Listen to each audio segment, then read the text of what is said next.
सत साहिब सतगुरुदेव की जय। बंदी छोड़ कबीर साहिब जी की जय। बंदी छोड़ गरीबदास जी महाराज जी की जय। स्वामी राम देवानंद जी गुरु महाराज जी की जय हो।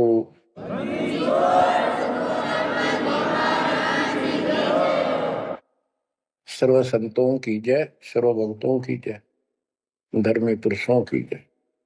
श्री काशी धाम की जय, श्री सुडानी धाम की जय, श्री करोथा धाम की जय, श्री बरवाड़ा धाम की जय।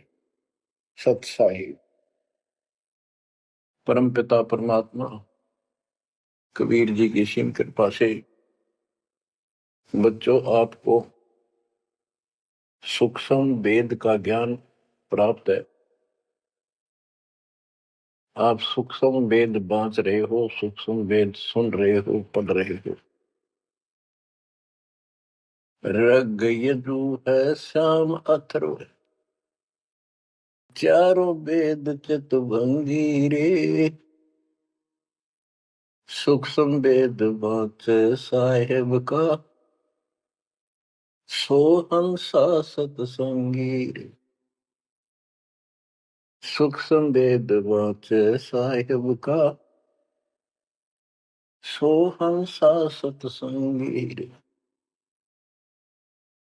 तीन लोक और भवन चतुर्दश, कोई नहीं सत्संगी।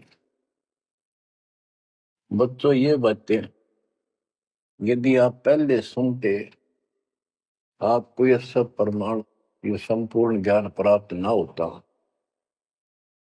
तो आपका माथा ठनका हो, आपके मन में सौ दोष दास के प्रति आते कि यू पता नहीं क्या बकवास करता है, क्या किसी को भी ज्ञान नहीं।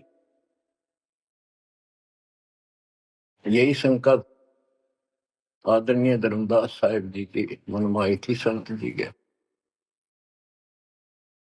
कि भाई ये चंदा बाबा ऐसी बातें बता रहा है तो कोई ना कोई हमारे हिंदू धर्म में भी इन बातों को जानने वाला उससे मिलेगा, क्योंकि शास्त्र हमारे। उसके बाद वो अपने गुरु जी के पास गए। गुरु जी तो रूपदास जी ने कह दिया, भाई मैं जितनी जानू था बेटा, मैंने तेरे से कुछ नहीं छुपाया। जिस तरह के प्रश्न आप कर रहे हो इनका उत्तर मेरे पास नहीं है, और जिसने तुझे ये ज्ञान दिया है उसी के पास जा, उसी से समाधान पूछ। लेकिन धर्मदास के सामने यह बात खटक रही थी कि अनपढ़ आदमी, जिंदा बाबा, इसको ज्ञान कैसे हो गया ये? इसने भी तो किसी हमारे हिंदू से सुना होगा, और अवश्य कोई संत, मंडलेश्वर, कोई पीठाधीश इसका जानकार पाओगा।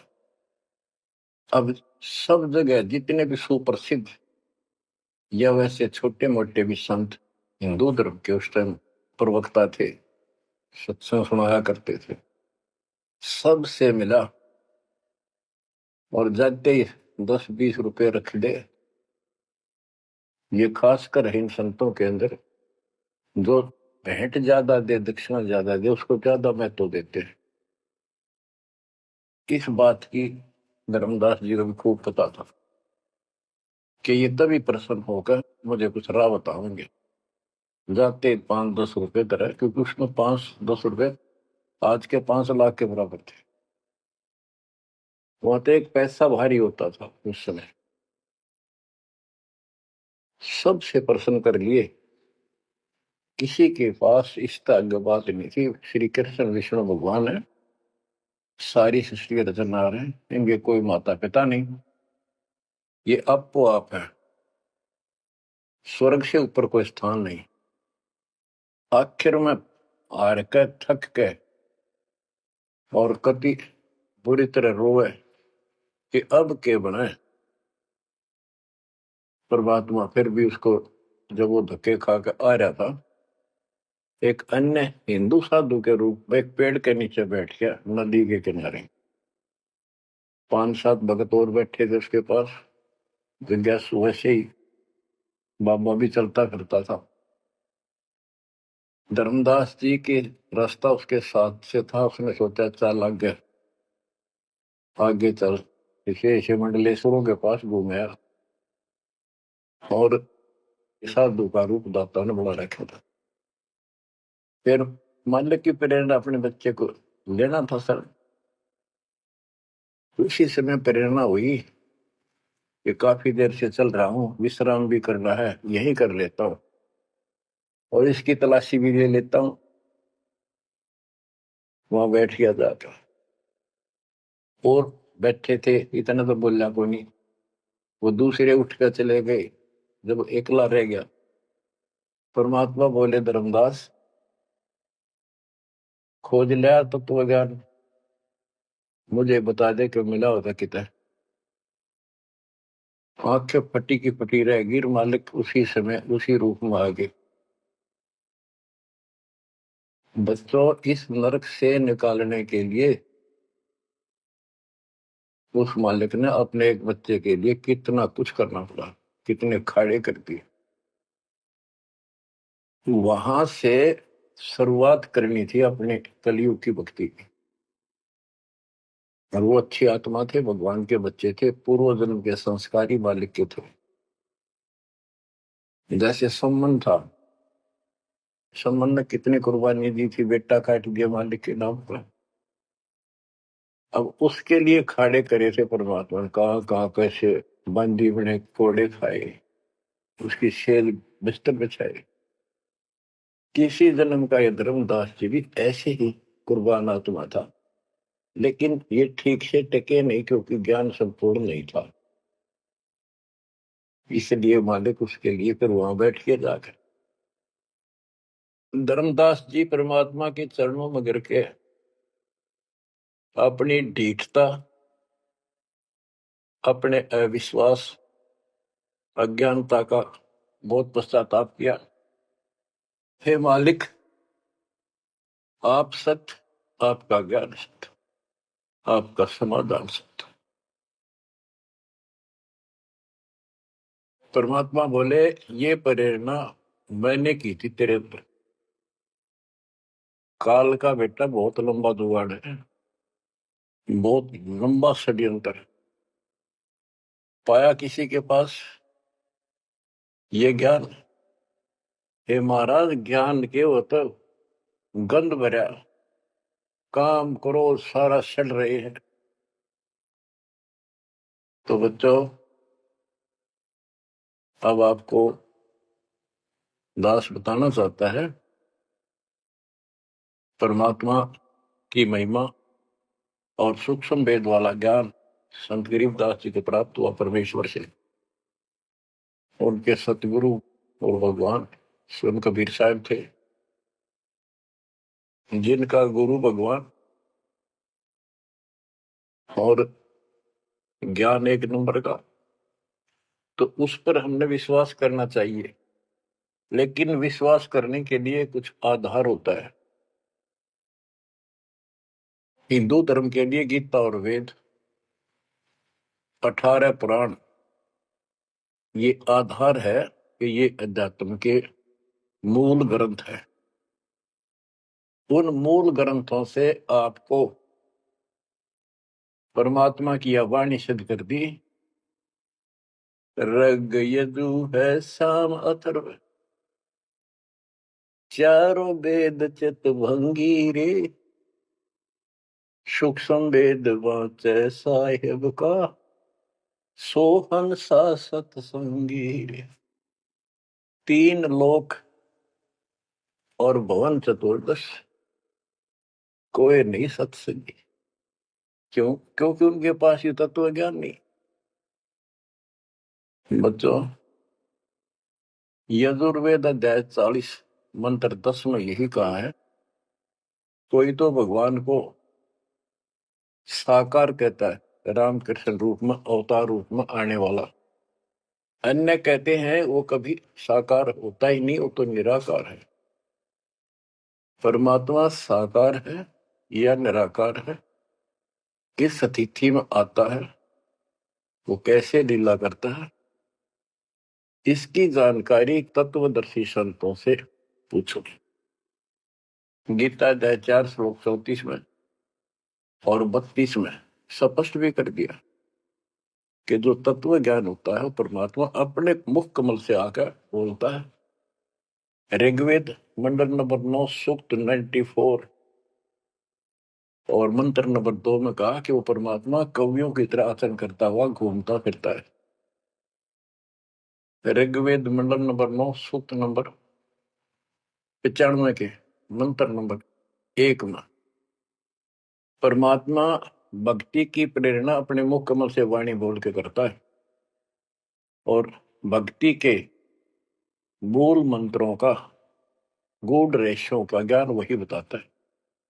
गीता अध्याय 4 श्लोक 34 में कहा कि उस तत्व ज्ञान को जो स्वयं मालिक बोलता है कवियों की तरह काव्यान चौपाइयों में श्लोकों में और शब्दों के माध्यम से वो तत्व ज्ञान है, उसको किसी तत्वदर्शी संत से पूछो। बच्चों, न वेदों में तत्व ज्ञान, गीता वेदों का सारांश है, उसी का छोटा रूप है। तो इनमें ज्ञान नहीं है, वो तत्वदर्शी संत से पूछो। वो तत्वदर्शी संत की पहचान श्रीमद् भगवत गीता अध्याय नंबर 15 श्लोक 1 में बताया है कि ऊपर को मूल, ये तो मूल मालिक सारी सृष्टि का रचने वाला समझो, संसार रूपी वृक्ष है जिसकी ऊपर को जड़ है और नीचे को 3 गुण रूपी शाखा है। इसके सभी विभागों को जो बता देगा स वेदविद, वो वेद के तात्पर्य को ठीक से जानने वाला है, यानी वो तत्वदर्शी संत है। धर्मदास जी और गरीबदास जी के सतगुरु ने बताया, कबीर अक्सर पुरुष एक पेड़ जो जमीन से बाहर दिखाई देता उसको पेड़ बोलते, पेड़ा तना। गरीब अक्सर पुरुष एक पेड़ है, निरंजन वा की डार और तीनों देवा शाखा है, ये पातुल संसार। फिर सपस कर दिया कि फिर एक कैसा दे सब सदर, सब साध्य सबदा माली शीचे मूल को फल फुल अगा। सभी parts of the tree, works के सभी विभाग बता दिए कि तना अक्षर पुरुष है, डार ये क्षर पुरुष है, क्षर पुरुष, और तीनों देवारद गुण ब्रह्मा सत्पुरुष विष्णु उत्तम गुण शिव जी रूपी शाखाएं और पात रूप संसार। तो बच्चों, फिर साथ में ये समाधान भी कर दिया कि एक का साध्य सब सदन, यानी मूल को पूजो, उसको इष्ट रूप में मानो, उसके बाद अपने अनुष्ठान करो, साधना करो। जो आपको प्रथम मंत्र दिया जाता है इसमें प्रथम और लास्ट वाले मंत्र को छोड़कर सारे इन्हीं शाखाओं वाले मंत्र है। और गीता अध्याय 3 श्लोक 10 से लेकर 15 तक ये स्पष्ट किया है कि शास्त्र अनुकूल धार्मिक अनुष्ठान यज्ञ करने से वो सही भक्ति मानी जाती है। इन यज्ञों के द्वारा इन देवताओं को बढ़ाओ, ये यज्ञ से बढ़े हुए देवता तुम्हें बिना मांगे ही सब कुछ देते रहेंगे और उस परम अक्षर पूर्ण परमात्मा को इष्ट रूप में प्रतिष्ठित करके फिर सारे धार्मिक अनुष्ठान करो। कहते हैं सब प्राणियों की उत्पत्ति अन्न से होती है, अन्न वर्षा से होता है। वर्षा शास्त्र विहित, शास्त्र में प्रमाणित धर्म कर्म यज्ञ करने से होती है। और कर्म लगाए ब्रह्म ने, क्योंकि सबके लोक माए तक काम करके खाना पड़ा, सतलोक में कोई काम नहीं था, बैठा सब परिमल था। जैसे आप सतलोक आश्रमों में जाते हो, आपको सारा बना बनाया मिल रहा है, हरखा और भक्ति करो, सत्संग सुनो और आ जाओ। फिर बताया है कि सब प्राणियों की उत्पत्ति अन्न से होती है, अन्न वर्षा से होता है। वर्षा शास्त्र विहित, शास्त्रों के अनुसार किए गए अनुष्ठानों से होती है, यज्ञ से होती है। और यज्ञ शास्त्र अनुकूल कर्मों से होती है। कर्म लगाए ब्रह्म ने, ब्रह्म की उत्पत्ति हुई अक्षर पुरुष से। और अक्षर पुरुष यानी अक्षर का अर्थ यहाँ पर अविनाशी है। और जहां पर प्रकरण होता है एक से अधिक, अक्षर का अर्थ ही अविनाशी होता है, लेकिन सरपुरुष अक्षर पुरुष, सरपुरुष ब्रह्म है, ये काल है 21 ब्रह्मांड का स्वरूप, अक्षर पुरुष 7वें ब्रह्मांड का स्वरूप। और फिर परम अक्षर ब्रह्म क्यों कहा, परम अक्षर पुरुष, कि वो सब का मालिक वो है। तो इस प्रकार इस आध्यात्मिक ज्ञान को समझना है और उस परम अक्षर ब्रह्म को योगों में प्रतिष्ठित करके सारे अनुष्ठान करने चाहिए, तब सफलता होगी। कबीर साहब ने बताया, कबीर एक के साध्य सब सदे, सब साध्य समझा माली सींचे मूल को फुलागा। पुण्यात्माओं, इससे सिद्ध हो गया कि किसी के पास भी वेदों से हटकर ज्ञान नहीं था, वेदों में वो ज्ञान है ही नहीं जिसकी हमें जरूरत थी। इसलिए क्या रहा, अब इसके ऊपर चलेगा सत्संग शेष, संत गरीबदास जी की अमर वाणी, अथ कथनी बिना करनी का होगा। इसमें से कुछ वाणी सुनाएगा दास। जैसे आपको बताया गया कि काशी विद्यापीठ पढ़ कबरा मनाते थे, उनको विद्वान माना जाता था, उनकी दुकान बढ़िया चला करती थी यहाँ भोले समाज में। तो गरीबदास जी उस पढ़ाई के बारे में कहते हैं जो वो पढ़ा करते हैं, केवल लोगों को ठगने के लिए। गरीब पढ़ना गुणना चातुरी, यह तो बात सुगम, सत सुकृत और बंदगी, या है बात अगम। के ये गीता वेद पुराण पढ़े लिए, चतुरता दिखा दी, बड़े बड़े लेक्चर झाड़ दिए, ये तो बहुत आसान है। लेकिन सत सुकृत, सच्ची भक्ति, सच्चे अच्छे कर्म और भक्ति, सच्ची भक्ति, बंदगी, प्रणाम, बंदगी के अंदर वजह सारा कुछ आ जाता है, भक्ति भी आ जाती है, मंत्र भी आ जाते हैं, प्रणाम भी आता। कई बार विशेष तौर पर बंदगी प्रणाम को बोलते हैं, बंदगी प्रार्थना भी कही जाती है। फिर बताते हैं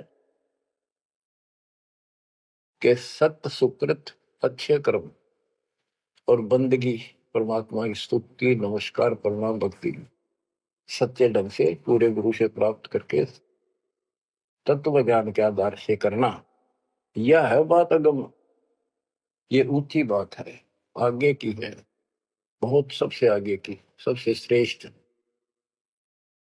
गरीब पढ़ना गुणना रोग है, उलझे दुनिया माही, 52 अक्षर में बंद रहे, आगे की सुध नाही। संस्कृत भाषा के 52 अक्षर बताए, इसको इसलिए सीधा अर्थ कहते हैं जो संस्कृत से सीमित है, इन ग्रंथों तक सीमित है, इनमें वो ज्ञान है नहीं, ये उलझे दुनिया में, ये 184 के चक्कर में रह गए। गरीब पढ़े गुणे पावे नहीं, अनपढ़ने से न्यार, अंकोचर छंद है कैसे पावे पार। कहते पढ़े गुणे पावे नहीं, अनपढ़ने से न्यार, यानी जो चतुरता दिखाने के लिए पढ़ते हैं वो कभी नहीं परमात्मा प्राप्त कर सकते, ना वो ज्ञान मिले। अनपढ़ने से न्यार, के बिना पढ़े भी बात नहीं बने। अब जैसे आप अक्षर ज्ञान प्राप्त कर रहे हो, आप भले ही अपनी रोजी रोटी के लिए कर रहे हो, लेकिन अब इस पढ़ने से आपको अपने मूल ग्रंथ समझ में आ जाएंगे। ये सूक्ष्म वेद है, इसके अंदर जो गूढ़ रहस्य है वो अन्य वेदों से भी उत्तम और गहरे हैं। इसमें कह दिया पढ़े गुणे पावे नहीं, यह पढ़ाई है वो तो मूर्ख बनाने की। अनपढ़ने से ना, जो नहीं पढ़े वो भी दूर रहेंगे। हमारे को अक्षर ज्ञान नहीं था, इसलिए हम इन चतुर लोगों की बातों में फंसे रहे। गरीब वेद कथें चित चूक है, मन में मान मरोड़, कहने मात्र के तो पंडिता, ये होते लिखे ढोर। कि इन वेदों के पढ़ने मात्र से कुछ भी हासिल नहीं होना, क्योंकि वो ज्ञान है ही नहीं जी। अपने को जरूरत है मोक्ष प्राप्त हो, और वो ज्ञान मालिक प्रत्येक युग में आकर बोलते हैं, पर कदर नहीं बनी। गरीब वेद कथे चित चूक है, मन में मान मरोड़, अहंकार, और कहने मात्र के तो पंडित हैं, ये वो दिल्ली के ढोल के 84 लाख योनियों में जाएंगे।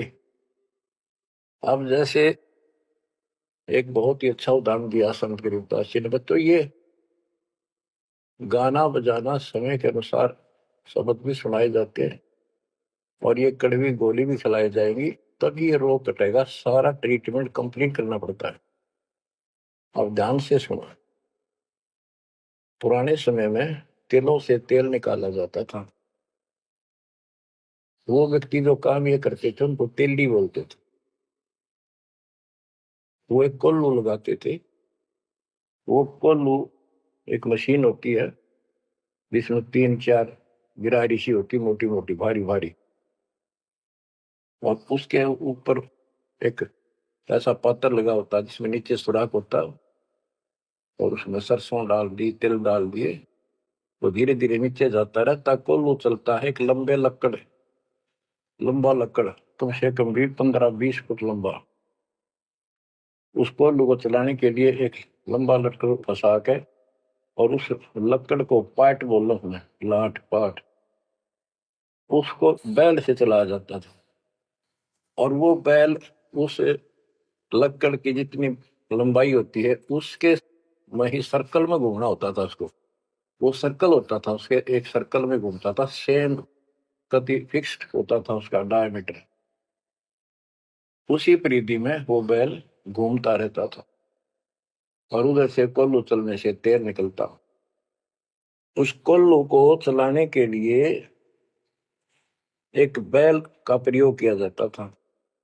वो उस लकड़ लंबे लठ, 15-20 फुट 25 फुट लंबे लठ के एंड पे लास्ट में एक कुंडा डाल कर उसमें रस्सा बांध कर, और उस बैल के दोनों तरफ कंधे से बांध दिए जाते थे रस्से, और उसको चलाया जाता था। तब वो कोल्लू घूमता था, और उसमें डाले हुए सरसों या तिल, उनका तेल निकलकर बाहर आता था। वो तेली कहलाता था, और उसको खींचने वाला तेली का बैल का है। उस बैल के आंखों पर पट्टी बांध दिया करते थे, और एक आदमी उसके पीछे होकर 2-3 बार उसका लठ मारता जोर के, और वो बहुत तेज चलता। तो फिर उसको ये भय हो जाता कि लठाड़ा तेरे पीछे पीछे है।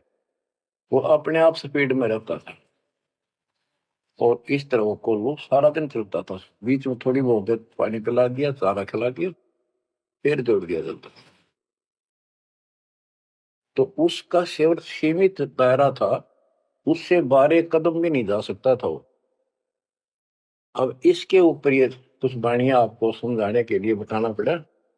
इतना गजब का ज्ञान दिया इसमें, 100 का 100 सत्य है।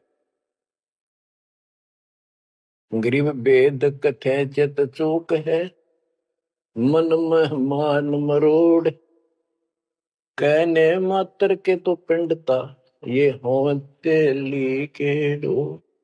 ये अगले जन्म में तेली के बैल बनेंगे। एक तो गान ये दिया है कि जो साधना ठीक नहीं करते तो शुद्ध नहीं हो जाएगा। फिर पीछे तू पशुआ की जय गद्दा बैल बनाई, ये 56 भोग कहाँ मन भोरे, कहीं कुरड़ी चरने जाई। इस वाणी का तो ये अर्थ है। अब इसके ऊपर आगे देखो।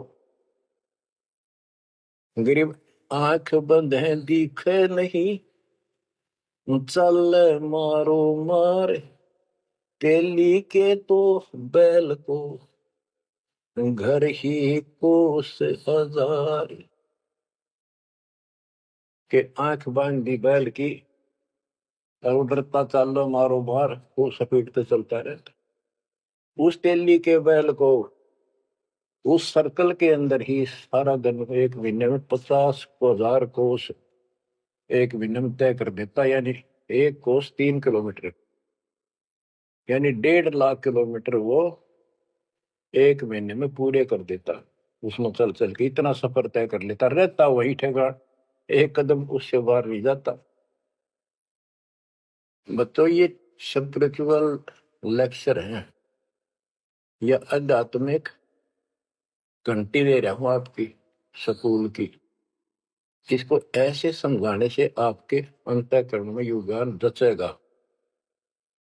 एक क्या होता था पहले, जैसे फसल होती थी गेहूं चने, इनको अलग करने के लिए भूस से एक गाटा जोड़ा जाता था, गाटा। उसके बीच में एक लठ गाड़ के मोटा था, उसका रस्सा बांध के फिर 5 7 10 पशु, जिसमें भैंस गाय काटड़ा काटड़ी ऐसे शरीर में बांध दिए जाते थे, और बीच में लठ गाड़ दिया, उसके चारों तरफ वो भूस डाल देते थे, चने या गेहूं। क्योंकि दास ने देखा है हम किसान के गर्जनों था, इसलिए 90% बच्चे किसान वालों को पता नहीं, जो शहर में रहते हैं, वो भूसे कैसे निकलता था, जिसकी ये वाणी जिस बारे बोली है। अब तो मशीनों से निकल जाता, कट कट कट कट 1 घंटे में। पहले महीना महीना लगे रहा करते। दास का जन्म ऐसे समय में दिया दाता ने जब वो 5505 निकट आ रहा था, और वो पिछला प्रोसेस सारा पता है जो एक वाणी में बोला गया है। दास को समझने में आसानी रही, आपको समझाने में आसानी होगी। तो उसको हम तो गाटा बोला करते, गाटा जोड़ रखे। वो सारे पशु एक लाइन में चलते रहते, चारों तरफ घूमते, जैसे तेली का बैल घुमा करता। ये उस फसल को काटने के लिए उनके पैरों के नीचे वो फसल कट जाती, छोटा छोटा तूड़ा भूस बन जाता। फिर उससे गेहूं चने अलग कर लेते और भूस अलग हो जाता। उसको गाटा बोला करे। और पलवल साइड इधर फरीदाबाद साइड में उसको धाए बोलते थे, धाए। धाए यानी पशुओं का एक समूह, एक से एक गले का रस्सा बांध दिया जाता था।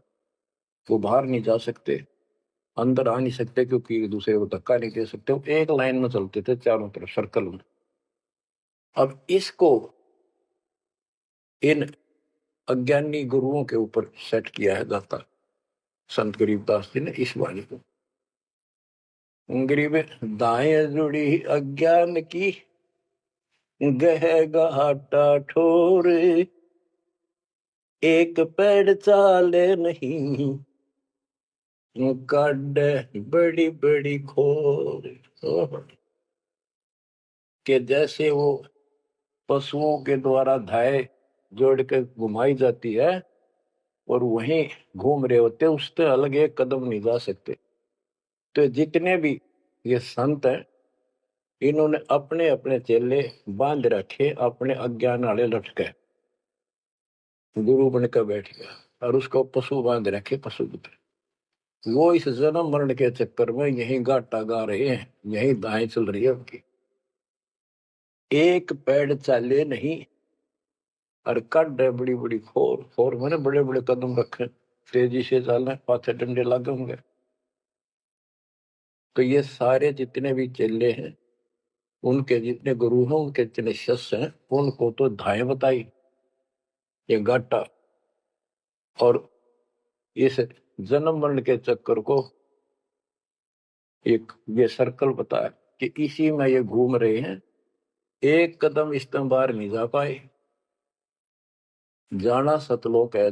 जैसे किसी ने सफर करना है तो कदम जितने रखेगा मंजिल की ओर होते हैं, ठीक रास्ते पर। और ये वहीं बांध रखे स्वार्थवश जिसने पशुओं को, वो तो उस सर्कल में घूम सके, उस तो बाहर जा ही नहीं सकता। गरीब दाएं जुड़ी अज्ञान की गह घाटा ठोरे, एक पेड़ चाले नहीं, काट बड़ी बड़ी खोर। गरीबदास जी ने कहा है, कोई है रे परले पार का, जो भेद कहे झनकार का। वारई गोरख वारई दत्त, यानी ये सब वार ध्रुव प्रहलाद अर्थ, वार ही सारे, ब्रह्मा भी वार, ये भी वार, सारे ब्रह्मा विष्णु महेश यहीं पर, दुर्वासा वार, ये गह गाटा ठोर। गरीब चार वेद सट शास्त्र, पढ़े 18 पुराण, सतगुरु पूरा मिला नहीं, पंडित हो सी सवान। ओह, कबीर साहब कहते हैं, गुरु बिन काहू न पाया ज्ञाना, जो तो था वो छड़े किसाना। गुरु बिन वेद पढ़े जो प्राणी, समझे अनुसार रहे ज्ञानी। बच्चों, एक तो होती है मान बढ़ाई अहंकार, और एक सच्चाई जो होती है वह मान बढ़ाई नहीं कहलाती। जैसे दास कह रहा है, और जब आपको भी समझ आ गई है, स्पष्ट होगा, आपको पता लग गया है कि गुरु बिन वेद पढ़े जो प्राणी, समझे ना सार रहे अज्ञात। वेद पढ़े पर वेद न जाने, ये वाचे पुराण 18, और पत्थर की पूजा करे। भूल गए सब जनारा, श्राद्ध निकलवाओ, पितर पुजवाओ। क्या इन्हें वेद पढ़े, क्या इनको गुरु मिला? जय सतगुरु की संगत करते, ये सकल कर्म कट जाए, ये कोई झंझट नहीं करना पड़ता।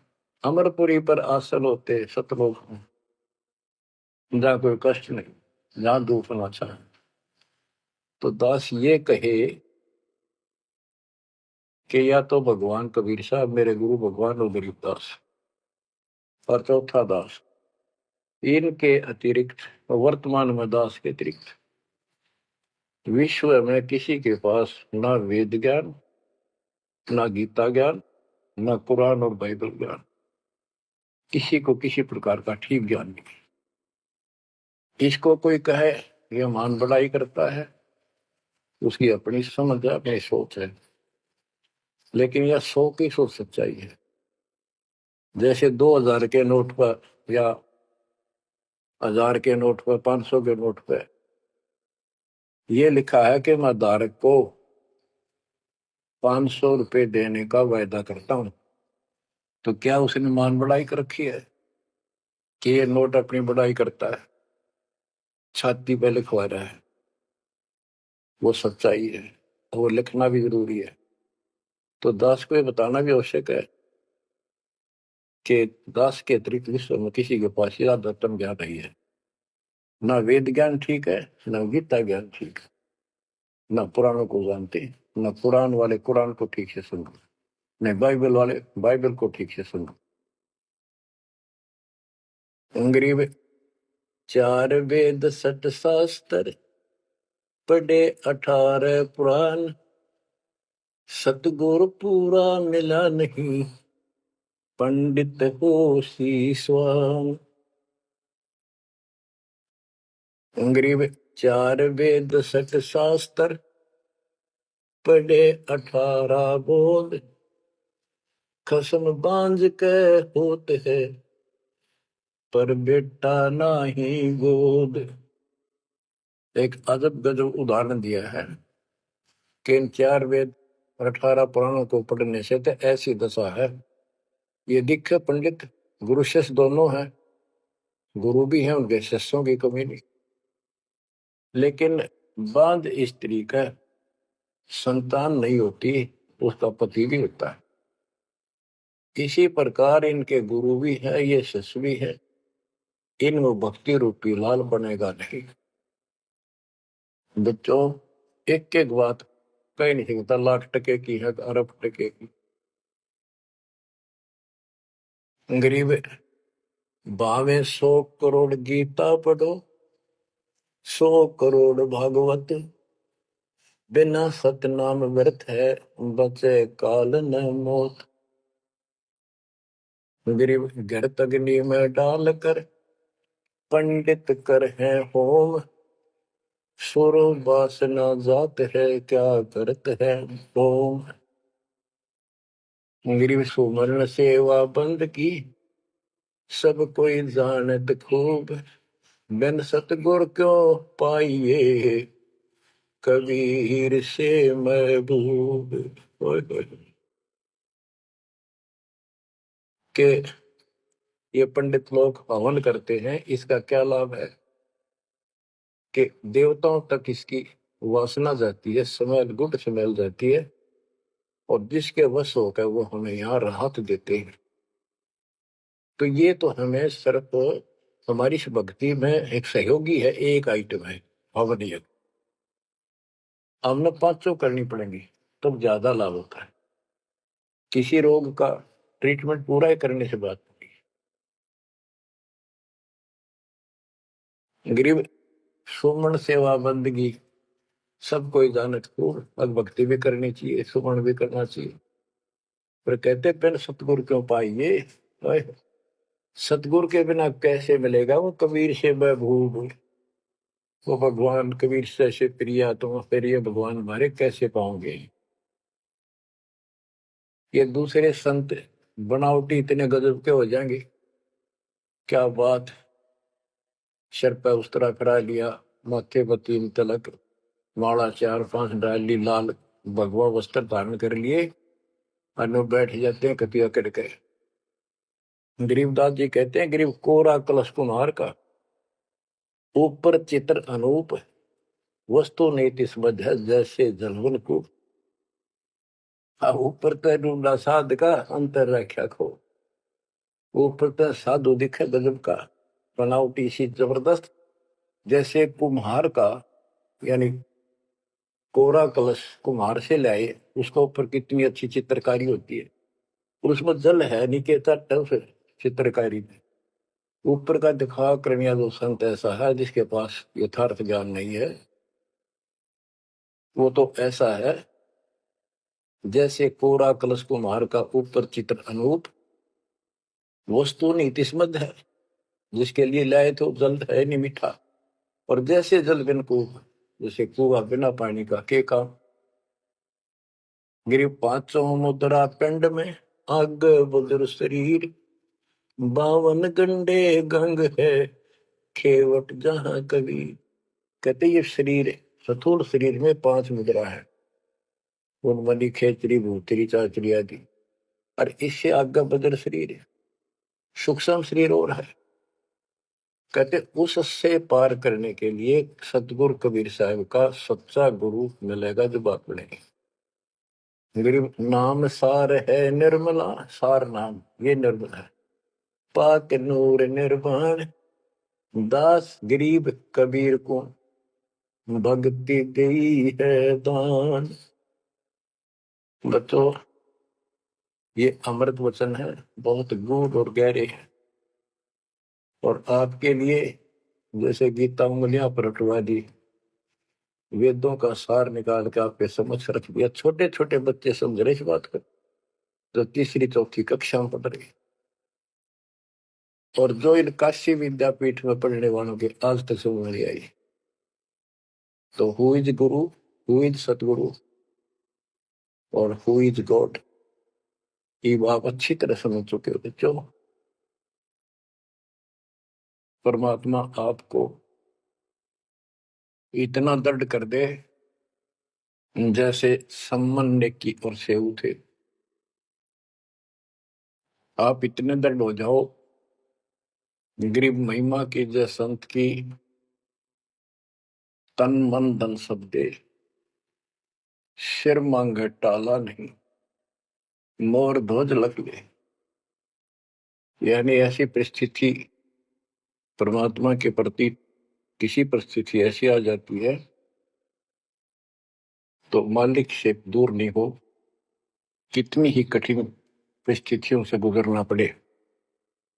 आज हम थोड़े से कष्ट को देखकर भगवान से दूर हो गए, फिर अगले जन्म में क्या होगा? फिर पीछे तू पशुआ की जय गद्दा बैल बनाई, ये 56 भोग कहाँ मन भोरे, कहीं कुरड़ी चरने जाई। आज कोई ना कोई बहाना काल कर देगा सत्संग से उठने का, आलस कर देगा, कोई काम अड़ा देगा, या वैसे आत्मा किसी पाप के कारण रोगी हो जाती है तो अरुचि बन जाती है सत्संग सुनने में या सुमरण करने में, दान की इच्छा समाप्त होती चली जाती है, सेवा में रुचि नहीं रहती। तो उस समय के लिए ये याद रखो, आज हम मानव हैं, अपनी मर्जी से कितने आलस कर लें और कितने भगवान से दूर हो जा, स्वतंत्र है। और कल को गधे बन गए, बैल बन गए, नाक में नाथ कर जाएगी, या 2.5 मन का कमर के ऊपर एक थैला होगा गधे के, तो आलस तो उसमें भी होगा। मन तो यही है। कई कहते हैं मेरे से नहीं होती सेवा, चलो कोई बात नहीं, सेवा तो करनी चाहिए, सेवा से दूर नहीं होना चाहिए। तो मन तो वहां भी दुखी करेगा, गधा बने पाछे भी सोचेगा कोई कि पटक दूं बोरे ने, घेर दूं, डाल दूं। एक आदि पर गधा ऐसा भी कर देता है, फिर उस पर ज्यादा भार लादा जाता है और लठ भी पड़ते हैं, फिर वो सीधा चलता है। इसलिए इस मन पापी को आत्मा यही समझा छोड़ डाले, दाता से दूर ना हो। इस संसार में सुख नाम की चीज नहीं है। यदि सुख होगा, या जो नकली सुख भी अगर चाहिए तुम्हें यहाँ का, तो विष्णुता के चरणों में मिलेगा, रहोगे तो मिलेगा। इससे दूर होकर कुछ दिन जो ये समय आप भक्ति कर चुके हो, सच्ची मर्यादा में रह गए, वो आपकी बैटरी सी चार्ज होगी जैसे इन्वर्टर की हो जाती है, और फिर चार्जर हट गया, वो बैटरी फिर भी काम करती रहेगी और ऐसा लगेगा कि बिल्कुल सब कुछ ठीक ठाक है, कोई फर्क नहीं पड़ा, चार्जर भी हटा दिया। जब तक वो संग रह सकती है, एनर्जी है बैटरी में, वो काम पूरा करेगी। जब वो एनर्जी खत्म हो जाएगी, आगे संग्रह हो नहीं रही, तो एकदम ही वो सब सुविधा बंद हो जाएगी, पंखा भी बंद, बल्ब भी बंद, और भी कार्य कर रहे होंगे, कंप्यूटर भी बंद, फिर बहुत देर हो चुकी होगी। इसलिए इन सब बातों को ध्यान रखो, याद रखो। मुश्किल से दाव लगा 7.5 अरब आबादी में से आप ये थोड़ी सी आत्मा परमात्मा की शरण प्राप्त कर पाए हो। तो बच्चों, परमात्मा आपको मोक्ष दे, अपने चरणों में रखे, आपकी तरफ बढ़े, कुर्बान हो जाओ, सत्संग सुना करो ढंग से। देख परमात्मा ने कहां से कृपा कर रखी है। आँख खोल लो ना, जो फूक निकली, और कोई नहीं पूछेगा, धक्के खाते करो, तेरा कुत्ते को देखेंगे। परमात्मा साथ इसलिए होगा कि हमारे और कामों में विशद करेगा। इसलिए मालिक पर ज्यादा ध्यान दो, काम करो, काम न को मना करे, उस काम में बरकत भी अब मिलेगी। दाता आपको मोक्ष दे, सदा सुखी रखे, सत्साई।